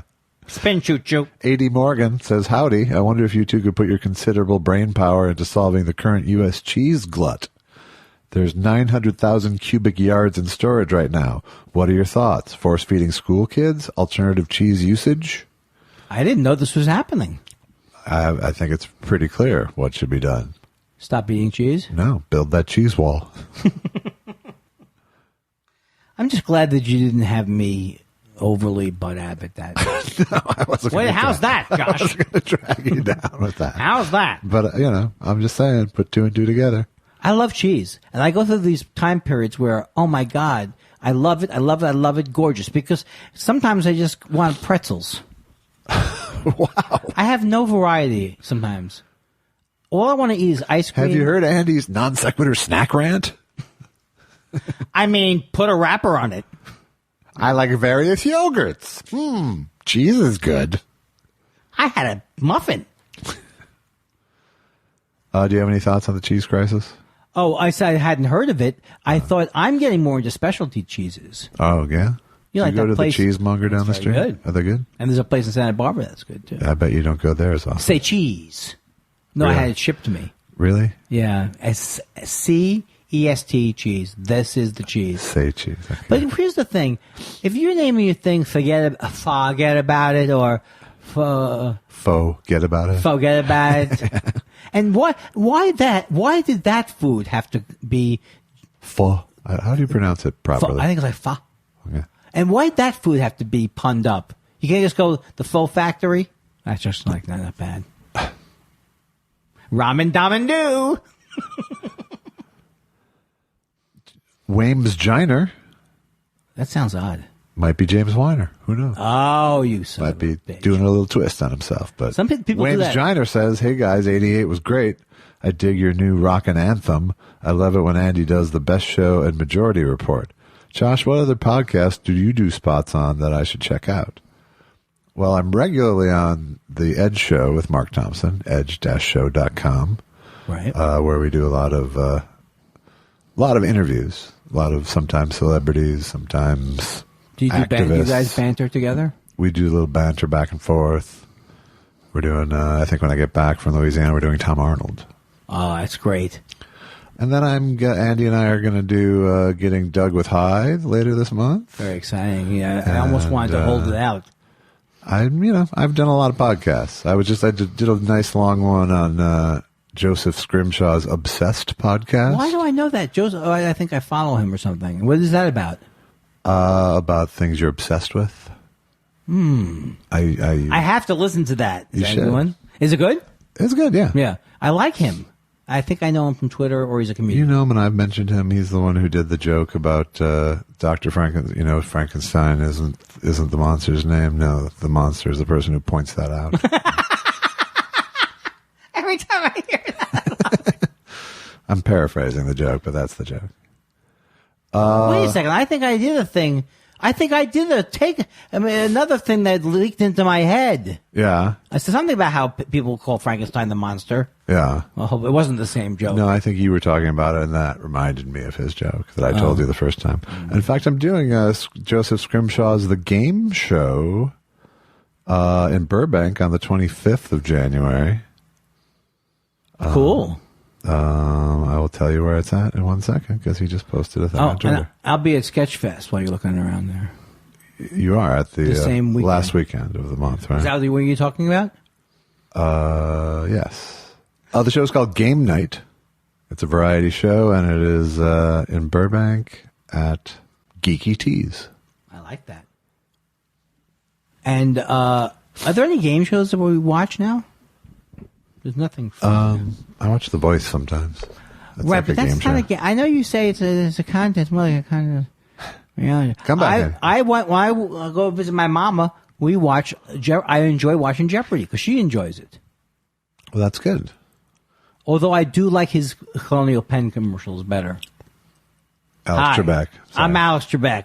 You know, the thing is, here's the problem. There's three things to consider when looking for an insurance policy. Price, and price. You know, when something's not a joke, but it's constructed like a joke, it's more painful that he goes through it, and you already know the answer. Yeah. Because you're not, it's like, what else is he going to do? Volume? See, that was constructed like a joke, but not a joke. What I do is different. Some people say things funny, other funny people say things. Chaotic Neutral. How about a shout out to the Thought Spiral subreddit? As of recording, there are almost 5 times as many subscribers as there are hosts on the podcast. There's 10 people on the subreddit. That's fantastic. No, wait a second. Does that mean that there's a thread? Apparently, there's a Thought Spiral subreddit. There are 10 people are participating in? It would seem. So it's over then, right? So shout out to the subreddit. Thank you. Maybe I'll come visit one of these And don't days. say anything mean about me. I'm afraid to go to Reddit. There's mean things about me on Reddit. I don't like it. Someone got me once with the "You Mad Bro." But spread the word, subreddit people. Yeah, check it out. Somebody got me with a version of the "You Mad Bro" like a couple of years ago. People have gotten me with like standard things that trolls use. Yeah. And it's like, you mean I'm mad. It's over. And it's over. He's got you. If you show any emotion, you lose. Nick Kosei says, if you will indulge my humble petition, what would the film Eyes Wide Shut sound like if Huell Hauser played Tom Cruise's character? Lastly, what are your guys' thoughts on people with customized license plates? Thank you. I want to hate people with customized license plates, but I have to admit I enjoy trying to figure them out, and sometimes they're fun. But it seems like a bad thing to do. I would say I hate 49 out of 50 people with a customized license plate. Yeah. Bobby Z. Once in a while, there's a winner. That's true. And I'll give it up for that. I have seen it a couple of times. Even I haven't, and even I have never come up with the perfect license plate joke. I have trouble enough. Look, I was in a band called The Visitors. Yeah. You think I'm going to be good at coming up with custom license plates? And as for Huell Hauser in Eyes Wide Shut, so you're in some kind of old man sex cult? Well, that's fantastic. And you wear masks and you get off on that. Wow. Wow. I'll have to come on by. Oh, no, that you're making him, you're changing his memory now. Is that the plot of Eyes Wide Shut? You have some very old, twisted idea about what sexy is. That's fantastic. See, I think that's sarcastic. That's sarcastic, Huell Hauser. Is it? So you sleep? You really put a nail on the head there. You piece of shit. You unbelievable sack of shit. The lost recordings. When he went at it with Why is there cremora in my coffee? You piece of shit. Someone's head is gonna roll. I will feed your balls to the wolves. I love angry in July. Alrighty. Julian Valentich says, still awaiting Andy's answer. Guest host if Josh was abducted an hour before the show. Interesting, you both seem to agree Andy would be the abductee. This was a question last week. I'm just trying to bring you back up to speed. Isn't that the King of Comedy plot? Someone asked if we were abducted by aliens an hour before the show, who would be the guest host. And I said, if Andy was abducted, I would cancel the show. Oh. Or I'd call Joel Madison. What? Thank you, buddy. But he or she wants to know. Wants to know what? He wants to know who you'd replace me with, I guess. Oh, I would go with Jamie from Mac and Jamie. All right. Or Brian or Mark. Mark or Brian. Mark and Brian? Either Mark or Brian. Okay. Which is your favorite between Mark and Brian? Brian. Brian Mark. Hey. I don't want to burn any bridges, okay? Don't make me choose. Okay. I knew you never like to weigh in on these controversial morning hosts. Seth Dobson says, my wife and I started watching Mrs. Maisel on New Year's Eve. We almost stopped after the first 30 minutes because it was so annoying. The show got much better after her husband left her. Spoiler alert. Now we just watch it for Tony Shalhoub. Thoughts on Mr. Shalhoub? I love Tony Shalhoub, and I am telling myself that I have to hate watch this show. Yeah. But I can't because Jen Kirkman writes for it. So I can't. Yes, she doesn't care what I think of the show. I think she may have left the show as well. See? I knew she couldn't stick it out. How could... It's like, what is going on there? Is it like, well, all of a sudden we're back in vaudeville? But hey, father. Hey, your old sister's got a granny there. Like, oh, she goes into the beauty parlor and all the ladies are laughing. Oh, now she goes over to the dry cleaner and the dry cleaner is laughing. What is the show? It's a vaudevillian mess is what it sounds like, and I want no part of it. Mrs. Maisel. I'm just not... It's anti-Semitic, is what I've heard. Really? No. The marvelous Mrs. Maisel. How come... So Tony Shalhoub, love Tony Shalhoub. I do. I may miss him and Mrs. Maisel, but what's not Shalhoub? That's good. It works. Let's move on quickly. Greg Kelly says, did Foster Brooks make any New Year's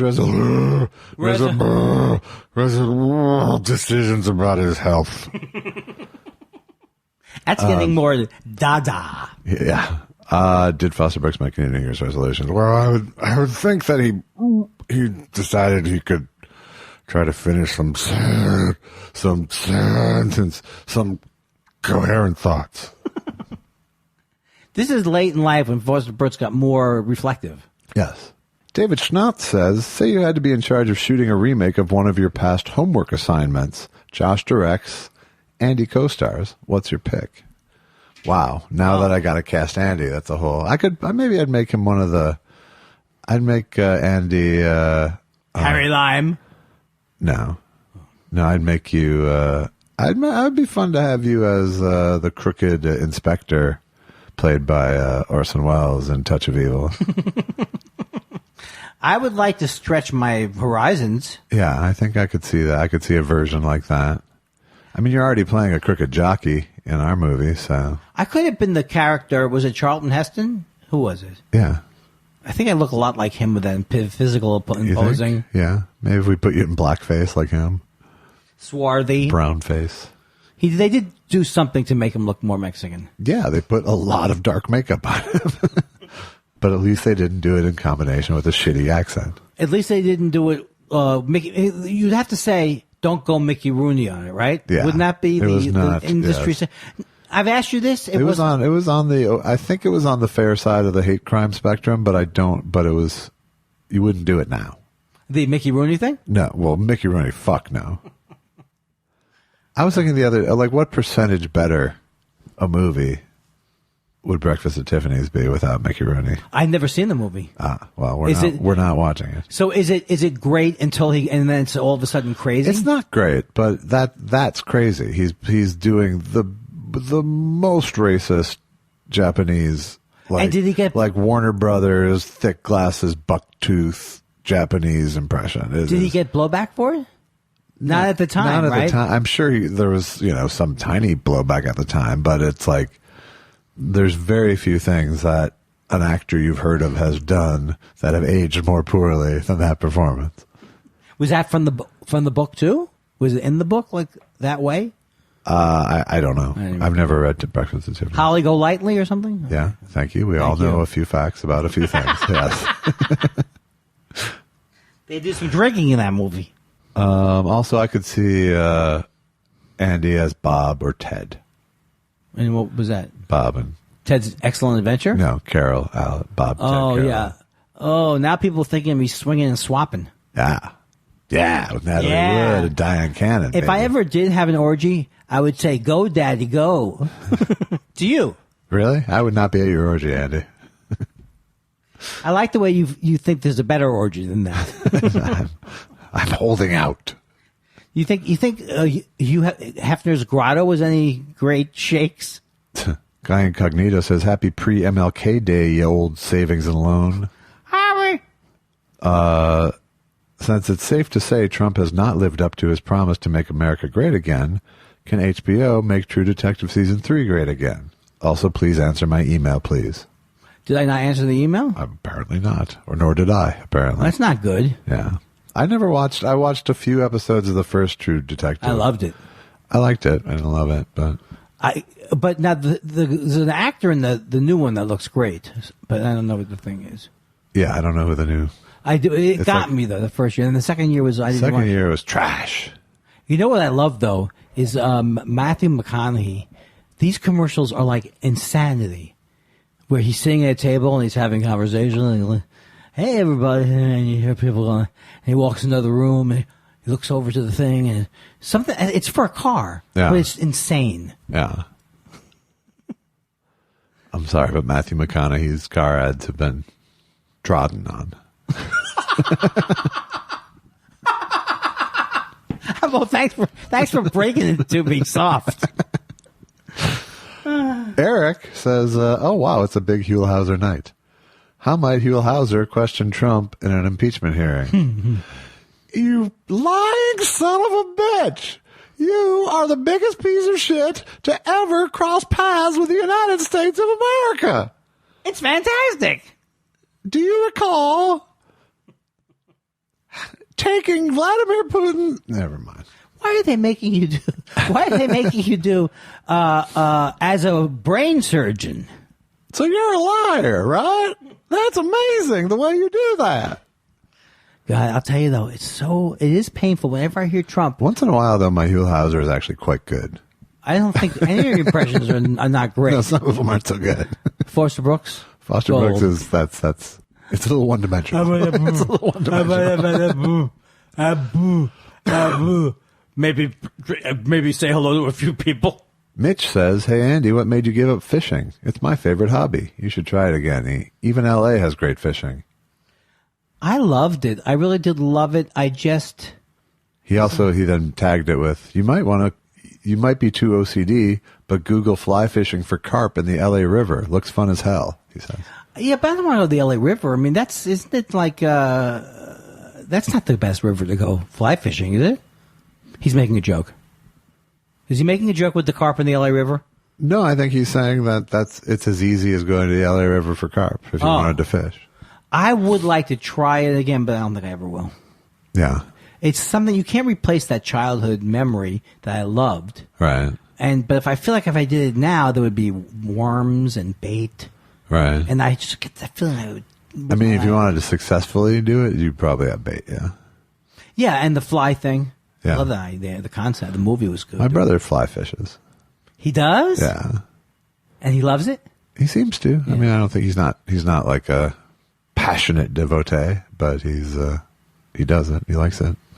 I grew up in Minnesota, so fishing is very much a part of the culture there. Oh, yeah. So it's a different set of fish. Well, different set of fish and just a different set of experiences is what I was going to say before you so graciously finished my sentence. Yeah, you should see how bad it is at home. She's my wife, Susan. Can you let me take a stab at the thing I was going to say? Just let me take a stab at it before you incorrectly fill it out. Well, it'd be one thing if I was right. Yes. I'm never right. So if Minneapolis was a place where you wouldn't find a $4 tux? No? That's not what you're going to say? It's land of 1,000 lakes. 10,000. Yeah. That's what And that's actually lowballing it by quite a bit. No, that's amazing. Yeah. Well, why are they having financial trouble? Those goddamn lakes. You could sell some off. Who needs that many lakes? You do. Minnesota needs exactly that many lakes. Right. But it's a different, that's lake fishing. That's you go out on a boat and, I fished in every way that you can do it, except for anything real. Right. But I've been lake fishing. The fishing in Queens that I did was awful. Right. Eels and such, flounder. Transvestites. Oh, now you see. It's harder to get the hook out. I don't know. Just these are random wild lines. Give me a few reads on that one. It's harder to get the hooker out. Give me 3 in a row. It's hard to get the hook out. Hard to get the hook out. Hard to get the hook out. Okay, we're good. Thank you. Michelle Wisecarver wants to know, have you two ever thought about doing a song together? I would like to do a song together. I don't think I would. Oh, that's the tension that makes comedy thrive. I just don't think it would go well. It would go well. I think you would. I think I've tried to write comedy with you, and you freeze up and lock up. So if you take it to something that's more emotionally loaded, oh my God, you're painting such a great picture of this like session. Music. I understand your point that it's easier to write jokes for me, and I have trouble collaborating. So music maybe it would be trouble, but I still would like to try. I would try sometime. It's just I stand there and go, I don't know if I should play a G. I don't know what it would be. I haven't jammed in many years because the memories, the PTSD from bad jams. Exactly.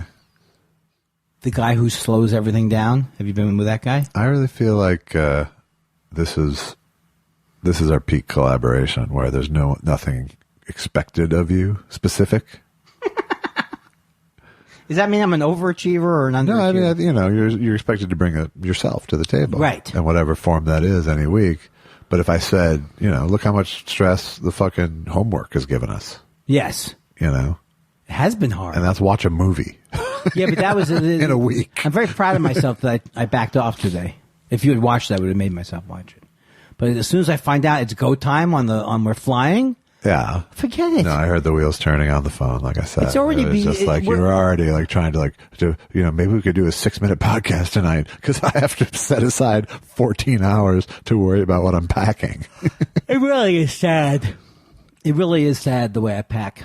But you know what? Things are better. I'm getting it down.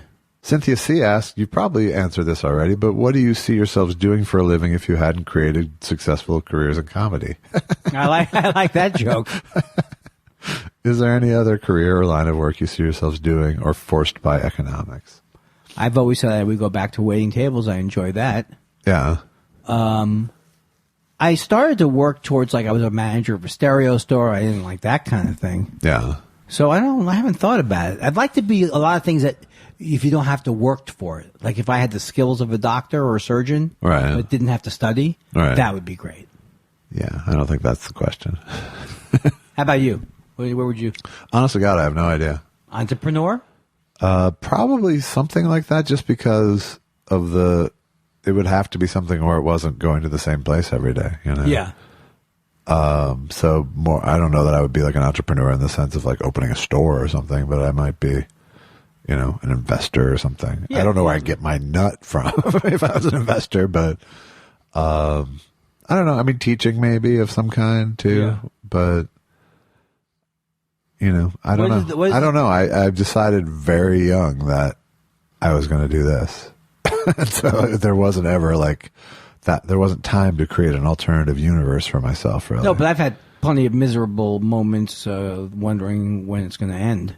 Sure. But not so much now. But anybody who does a job where you don't know where the money's coming from, by definition, is going to be more stressful in a way. Yeah. Then if you, but that's not true because no jobs are safe anymore. Yeah, there aren't 50-year jobs anymore, but maybe I would if there's money in origami. Yes, folding. I would like to be a I opened an origami shop. It folded. I like it. I did see it coming because you just said it. Yeah, I know. But I could cut that out. You could cut that out. You got a joke. You got a joke right there. I like that joke. I opened up my own origami shop. It folded. Come on, that's a solid joke. Yeah. I had to do it in my own voice, though, so you No, can you hear did it. Yeah, no. When you steal it, when you steal it, it'll be. What's Your wrong tone. with my weather friend? Mad City Architect says, "What's the biggest lie you've ever told for either personal or professional gain?" Why would I divulge that? That's not happening.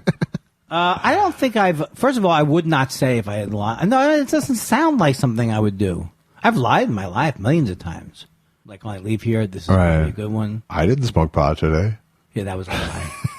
No, I could be a liar. I can lie. Sure, but biggest lie? Those are the things we take to our graves. I think it was the work I did with Madoff. Professional gain, I don't know. I mean, I think the only time I ever lied. Oh. And I didn't even lie. Trace lied. When I was the first road gig I ever did, I was 16, and the booker, I went out with Trace and another guy, but the booker said, "I hear he's a teenager or something." And Trace was like, "Yeah, he's like 18." Right. So I never corrected that. Yeah, that makes sense. But I didn't, tell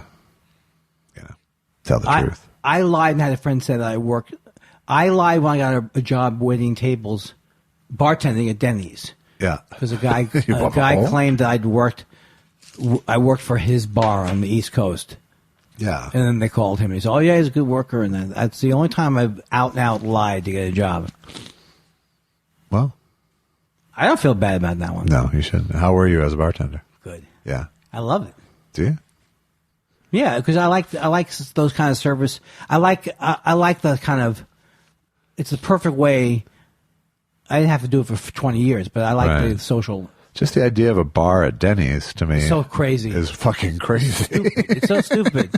It's so great though. Like I was in Carson, California, and all these people hung out. That's what they did. They hung out in the Denny's on Avalon Boulevard.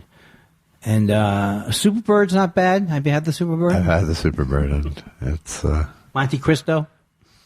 Monte Cristo's I could never wrap my head around. No, you can't. Literally, they're huge. Tweet Bahara is back to ask, "How did you guys meet your wives?" Susan seemed nice when we met her here in Austin. She is nice. I met her at the Improv. Is that what they're asking? Is that what the tweet's asking? Yeah. I met Susan at the Improv. People used to hang out at the Improv more in the 80s. Because it was a whole outside room. And that's where I met her. We dated. Cut to. And now Andy, will you stop? Jesus Christ, will you fucking shut up until I finish my goddamn sentence, you piece of shit? At one time that happened. I met my wife, the very first time I met my wife, I was going to meet at Later with Greg Kinnear for a job. And they had me come and sit in the audience for a taping. And then I was going to meet with the head writer after the show. And Allison came and got me from the audience and took me up to the office. Wow. Were you flirting immediately? And this was right when she had taken a temp job at NBC. And then that was right when they were starting the pre-production of Later with Greg Kinnear. So she ended up getting assigned to Greg. Wow. And this is right after the record company that put out Maggie's Farm album was going under. So she needed to feed her kids. So she got a temp job. And it led to me. Oh, I think that's romantic. It was also really good for her at the time because she had a stalker, like a serious fucking stalker, and she could leave at NBC. They had really good security, so she could tell them at the gate, "Do not let this person on the lot." It's over now, and so right? she felt safer from him at that time. Yeah, it's over. It's been over for a long time. Oh my God! It was before. It was right. It was getting over right when I met her. So. Like a music fan person? It was. Yeah, it was a fan turned stalker. A what? A fan turned stalker. Oh, yeah. I don't have the fan first. That's how I avoid it. Jim Meehan says, on show 87, Josh gave his kidney an appearance credit in Cinematic Titanic. Aren't you concerned that your other internal organs will demand their own IMDb pages? What are they? Some kind of often overlooked chopped side dish? Pretty soon we won't have to do the No, comedy. it's just people People are hoisting us on our own petard. What does that mean? Do you know? I don't even want to know. A petard is what? Just forget it. It's a shield. Oh, so in other words, you're fighting someone, and they use your own shield to kill you. Yeah. Patented Phil says, what's your favorite hot sauce? Also, homework suggestion, His Girl Friday. I would like to see that. Is it good? We can put that on the list for Put later. that maybe. Yeah. It sounds a little bit like a, hey, Mr. Patterson's home. Yeah, it's a little of that. Is that one of those ones with the detective and the girlfriend? Do you have a favorite hot sauce? Let's go with that part. No, because I can't take spice anymore. So I like a mild salsa. Salsa. Yeah. I like, I'm pretty good with the sriracha. Sriracha. I like a sriracha. Cha-cha. When they say sriracha, is it a certain kind of pepper? Well, yes, it is a certain kind of pepper, but there is a sriracha sauce that's most famous that you'd recognize the bottle from. But they weren't able to trademark it because it is, in fact, the name of a pepper. And it's made locally. Oh. And in fact, they had to move their factory because there was a toxic burning in the air because it was a pepper factory in the neighborhood. They had to move it out of a neighborhood. Oh, that must be hard when that happens. Yeah. I hate when that happens. So I'm going to go with sriracha. Sriracha. I enjoy, you know what I don't want is Chipotle. Because that place has been closed, and it makes me think of them every time. Yeah. Is that another pepper? It is another pepper, yes. Yoshi Yamamoto. Yoshi Yamamoto. I think I did a little jab, like an anti-Asian thing there at the end. Well, that was just in your attitude. Oh! That's very good. Mr. Somebody, sir. Yoshi says, with the understanding that jobs in TV writing are precious and pay well, which gig would wear you out? Which gig would wear on your soul the most? Bill Maher, current day, James Corden, Jimmy Fallon, or Ellen? Bill Maher would be the worst, I think. Which would be the best or which would be the worst? Which one would wear on your soul? Bill Maher would wear on my soul the immediately. Most. And Fallon would just get tiring. And Corden, I think it would. So Ellen would be the one that you'd want to work for the most? Can I pass on all of them? No. Yeah, you can, I guess. But what would be the worst? Bill Maher for you? Bill Maher. Okay. I would say I'm going to go a different way because I feel like if I worked for Bill Maher or Jimmy Fallon, I could still get good jokes on. James Corden, I'm not so sure about that. Yeah. And Ellen, they just don't talk about anything that I'd want to write for. So, I mean, I turned down Rosie O'Donnell years ago to head write her talk show. Oh. Did she want you? She did. It was like bad. She came back and back. So that was kind of fun. But why didn't you take big money and... Well, she fired her first 3 head writers subsequently. She wanted me as her first head writer when she moved out there because she had guest hosted on Kinnear's show when I was head writer of that. And she liked the stuff I gave her to do. So, but there was 2 reasons I didn't do it. 1, because I just left later and didn't want to do another talk show. And 2, because it was right when Allison and I were shacking up together. And we had already picked a place, and it would have been literally she moved in and I moved to New York for. Oh, I didn't get that it was a different city. Yeah, it was New York. Wow. So, I don't think she's that easy to work for, Rosie O'Donnell. I don't think she is. Or Ellen. But she liked me, and I was easy working with her when she guest hosted that week. Yeah, well, she was very nice. I met her a couple of times. She's very sweet. But subsequently, I heard many stories that says she wasn't such a pleasure. Right. I have heard that. So I don't regret it. I also, at that time, turned down a Letterman gig.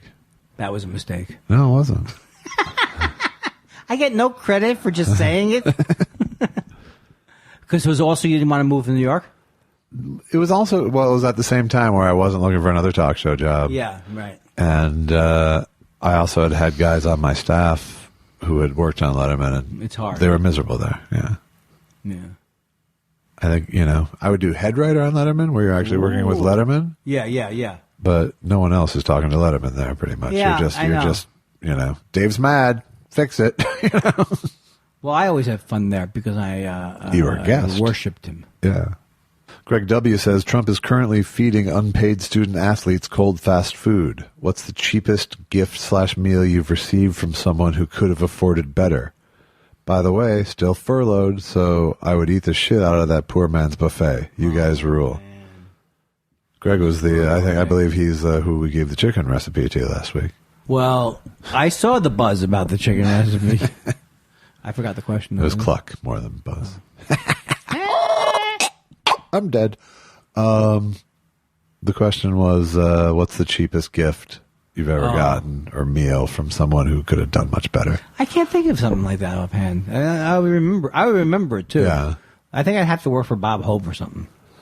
I remember like when we did Mystery Science Theater, I remember Comedy Channel sent Hodgson like a video camera for Christmas and like a jean jacket with the Comedy Channel logo on it and a bunch of stuff.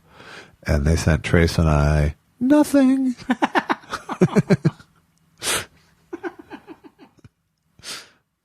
That's not even a subtle jab. No. Puppets get nothing. Bill Balil Zafar says, ever had a supernatural experience? Ghosts, haunted house, etc.? No, just some things on acid that were unexplainable. Yeah. Because you're on acid. Well, you can explain it that way. But There you go. Problem solved. I do believe that these things are possible. I just don't believe a lot of the normal things that people think they see. The only other time I've ever felt what felt like the spirits of someone else was when I was driving through Little Bighorn. Oh, okay. And it wasn't, it was like around, it was like, it's a big sort of national monument now, but I was driving just like around the periphery of it. I didn't even go to the monument. I wasn't visiting as a tourist. I was just driving through there. But I felt this very palpable thing as I was sort of driving through the plains alone. And then I saw this news story years later, and I think I talked about this a year ago or something, about that place, the national park that's there, and there was a Native American tour guide talking about how, the spirits are very close to the surface here. Yeah.